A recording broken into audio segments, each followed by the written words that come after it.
Welcome back, MTG Joe here. Today we are going to cover your best deck options for the upcoming Timeless Metagame Challenge. So we're going to look at the best decks that you can take to the event and potentially win 30 free packs. Yes, free packs. This is like one of the best value kind of events that Arena has, in my opinion. 2,000 gold to enter. You play till you lose, and it's progressively more. Once you win like 2 games, you kind of net ahead in terms of gold to pack ratio. And then anything you go beyond to is just free stonks. So we're going to cover a bunch of decks. We're going to focus less on necessarily the win rates themselves, and just I wanted to kind of spread out over the last couple of weeks and just showcase a number of viable deck options that you can take to the event. We'll explain kind of how the decks function and some of the sideboarding choices of the decks themselves. So give you kind of a strategy to take to the event. We're going to start off looking at the popularity of the decks, kind of the distribution of the metagame right now for those who maybe aren't familiar with the format, and then we'll go into the decks themselves. We're getting all this data from UntapedGG, companion tool that runs alongside Arena's client. Tracks user win rates, gives a whole bunch of these stats. Link for Untapped is in the video description. I will paste these deck lists like I mentioned with timestamps. So let's jump into it, folks. And kind of the popularity of the decks, what we're looking at thus far is kind of pillars, if you would, of the format. We have the energy decks, similar to what we see in Modern. Mardu Energy has surpassed Boros Energy in terms of popularity of decks being played in the format.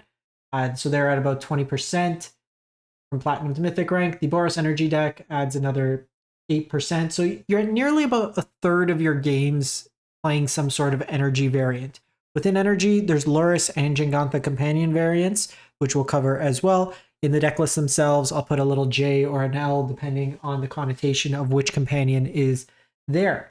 We also have Show and Tell. There's 2 variants of Show and Tell that you might encounter. The kind of more traditional Sultai variant, and then there is the Simic Shift and Show, which uses Shifting Woodlands with an Eldrazi package, as well as the combo of Show and Tell kind of lines. Then there's various Dimir Tempo decks that can range anywhere from hard control to kind of frog mid-rangey kind of shells that all kind of play into that.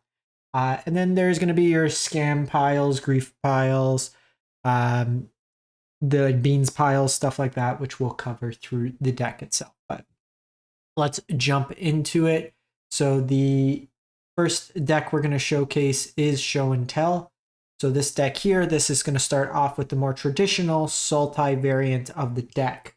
So from a quick kind of what this deck is trying to do, it is a combo deck. So it is a deck that is looking to win the game as early as potentially turn 2, and it's doing that through the card Show and Tell. So Show and Tell, what you're going to do is ideally put into play Omniscience. With Omniscience in play, you would then cast one of your search outside of the library cards, so Fae of Wishes or Mastermind Acquisition. From there, you would get Approach the Second Sun, and then through any means of draw, you can kind of go through your deck and find the second Season's Pass and win that way there. You could use like Mystic Sanctuary, stuff of that nature. There's some variants of this deck. So this version is like non-deterministic because you technically could whiff from a card draw. But with some of the versions, what they'll do is they'll play a second Mastermind and like Bonds of Revival as another way just to kind of get back the combo and win that way there. So that's something you can look at. I kind of prefer that variant of it just because it lets you, once you go through the motion of the combo, you're always guaranteed to win. And it's kind of self-contained. It does take some sideboard slots, but I think I like that kind of approach. You can win through instant speed hate.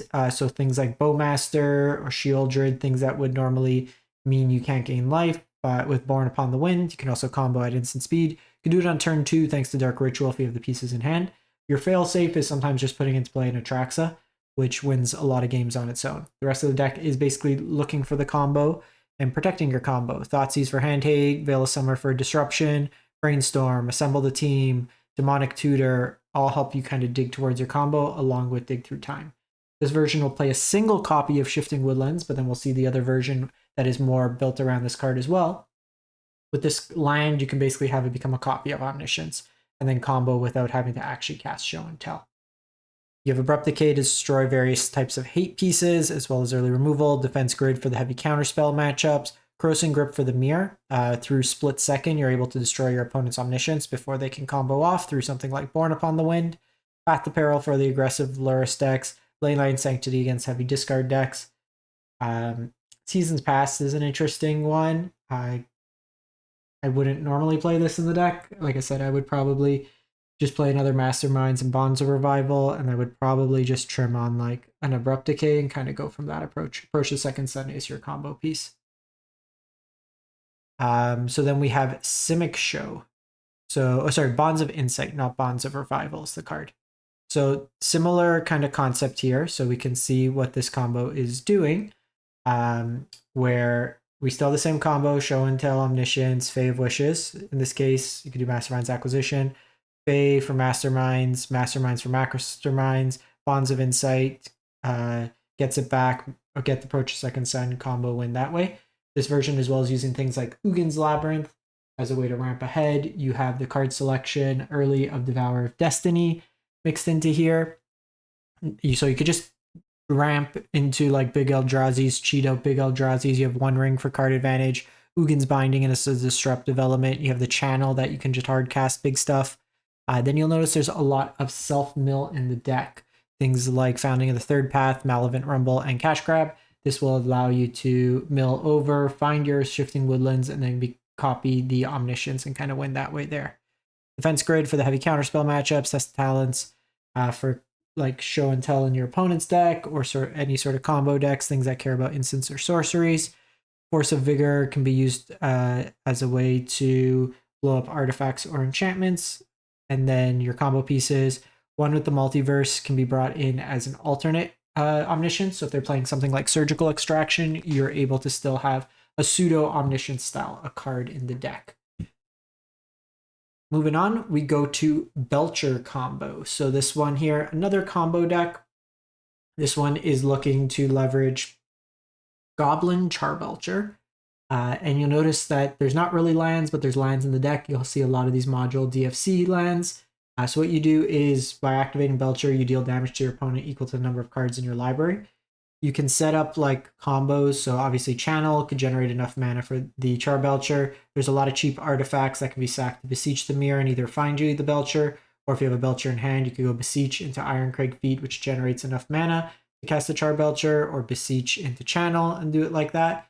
Leyline of Sanctity can protect your combo and then is fodder for Beseech as well. This version is on Karn. That can bring a Karn board package, which we'll look at. Then all these lands have some utility in some case, like Graveyard Exile. Most of the time, you're just playing them as lands. Witchclaw Talisman can help you find combo pieces. Demonic Tutor, Dark Ritual, protection through the Pact of Negation.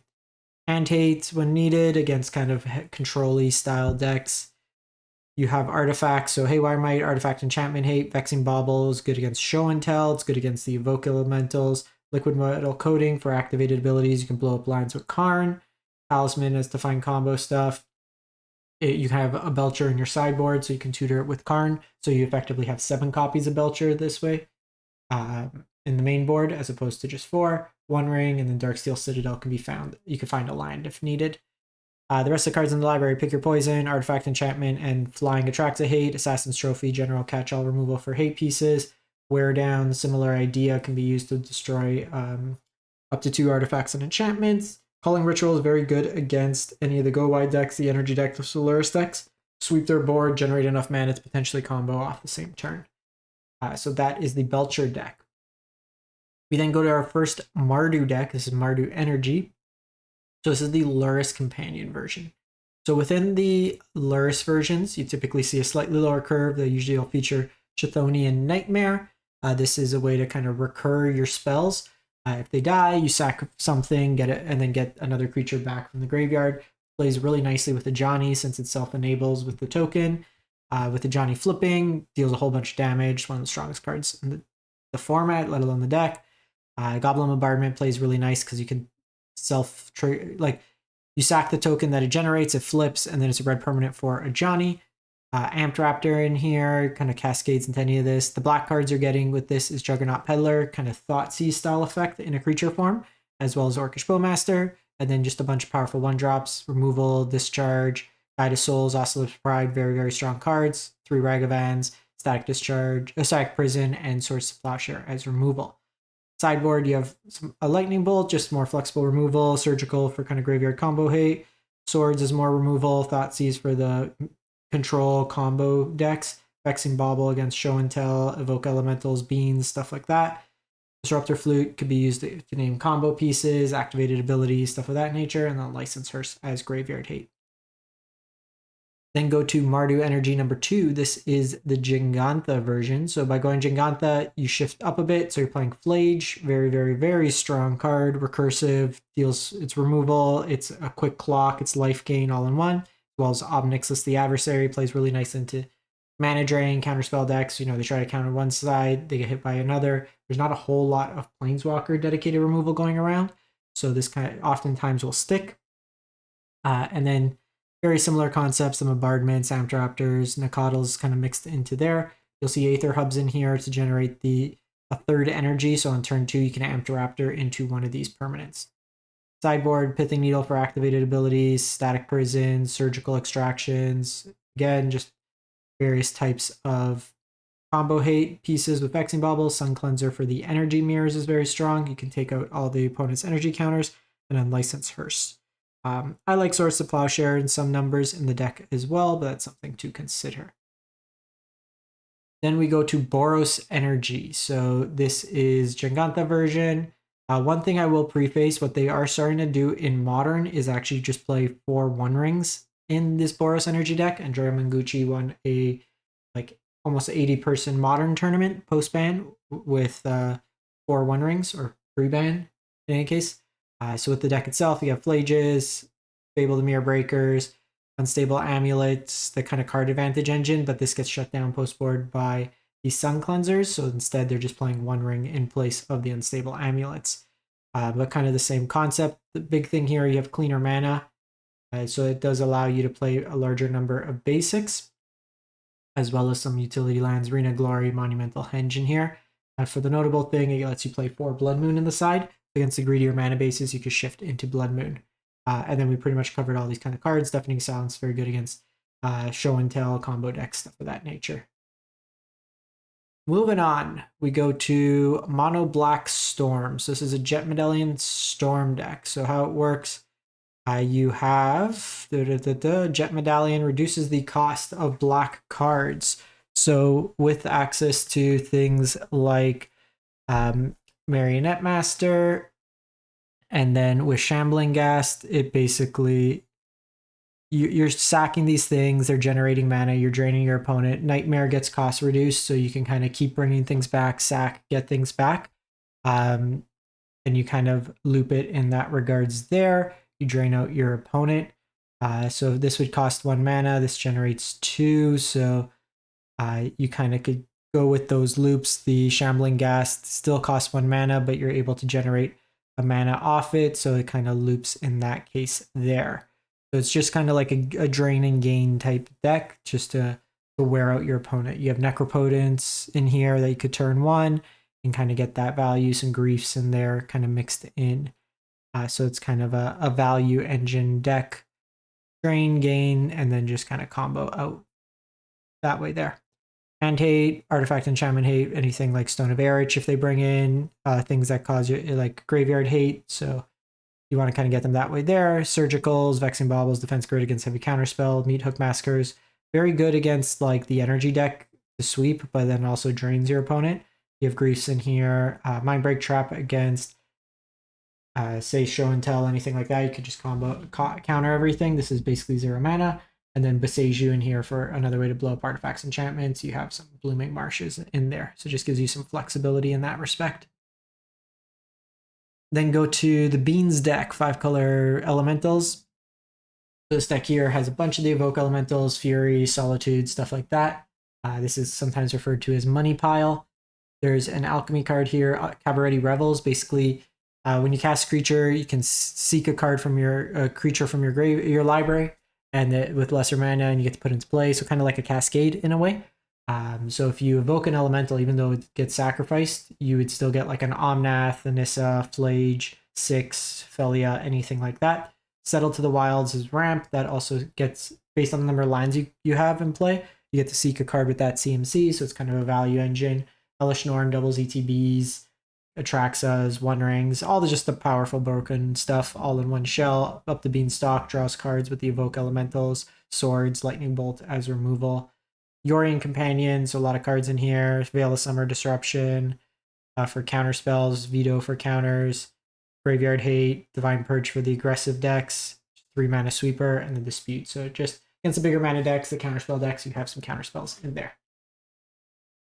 Then go to Dimir Tempo. So this is more, I would say, mid-rangey oriented than the dedicated control. Some of the dedicated control versions will be playing as little as just Bowmasters as their win condition in the deck with Alaris Companion. The Mistman Special. This one here is you got Psychic Frogs, Bowmasters. You'll sometimes see Baleful Strix in there. This one's got Tameo, Nethergoyf, and a mixed into there. It's just basically cheap draw spells, cheap disruption, Thoughtseize, Fatal Push, Cling to Dust, stuff of that nature, mana drain, drown and lock kind of effects. And then you just try to kill it with these, like, you disrupt them enough and then try to kill them with creatures type thing. And cheap removal, disruption, Spell Pierce is very well situated, just a lot of powerful 2-drops. Stone of Erich, anything that's sacrificing or death triggers will get exiled. Surgical Extraction in here, Combo Hate. You'll see a Demonic Tutor here and you'll wonder why is this tutor in the sideboard. So oftentimes having a sideboard Demonic Tutor lets you post board. If you could just play 1-ofs and then effectively have a 2-of, because Demonic Tutor can always find these 1-of types effects. Sweepers in here, disruption effects, Graveyard Hate. Then go to its Esper Reanimator, 4-color because of Atraxa. So this is a deck that is like a scam deck that is also like a Reanimator deck. So you could scam your opponent, Solitude, Grief, be in full control, Ephemerate, bounce them, and then they don't leave. You can discard things from Psychic Frog, whether it be like the Elementals, Atraxa, reanimate them, get the blink on, stuff like that. Whenever cards come into play from anywhere other than cast, Satura draws you cards, which is kind of cool. And then you have Diviner Fates. Whenever you discard a card, whenever it enters battlefield, you connive, but whenever you discard 1 or more cards, you seek a card that shares the same type and put it into your hand, triggering once per turn. You have Teferi in here as well to kind of disrupt the Combo Hate. So you can play on the stack, you can play in the graveyard. It's a sweet little deck. Bunch of removal, Fragment, Swords, Plowshare, more Bowmasters for the heavy draw deck, Sun Cleanser for the energy decks. Boromir is useful against Show and Tell because through Omniscience they can't combo out.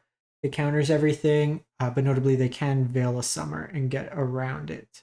So that's one thing to note. And then Lauren of the Third Path to blow up artifacts, enchantments. Something else you could bring in against the Show and Tell decks and to blow it up in that effect.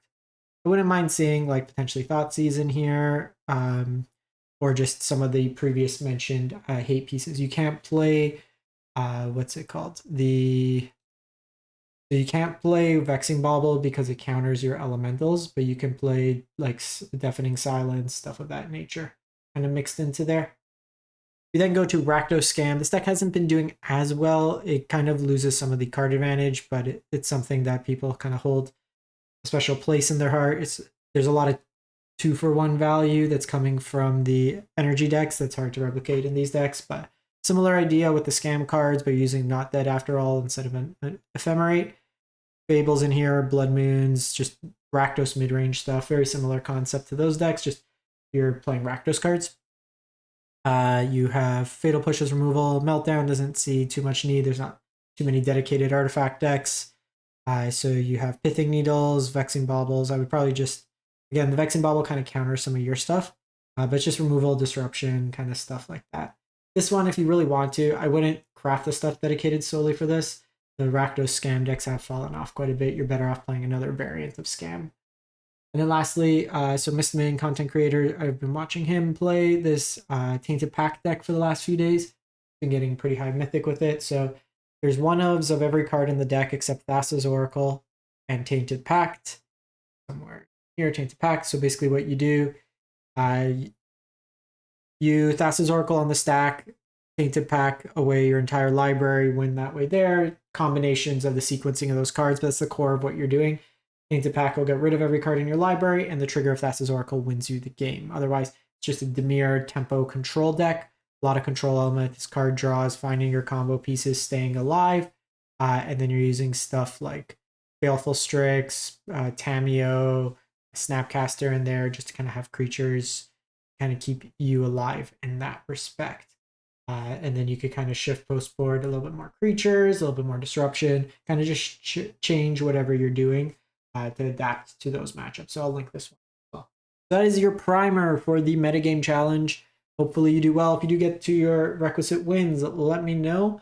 And we'll see kind of where things are at. There's also going to be the qualifier weekend this upcoming month being timeless as well. So a lot more timeless as attention and focus in the upcoming weeks. Thanks for watching, everyone. Hope you have a great one and stay safe.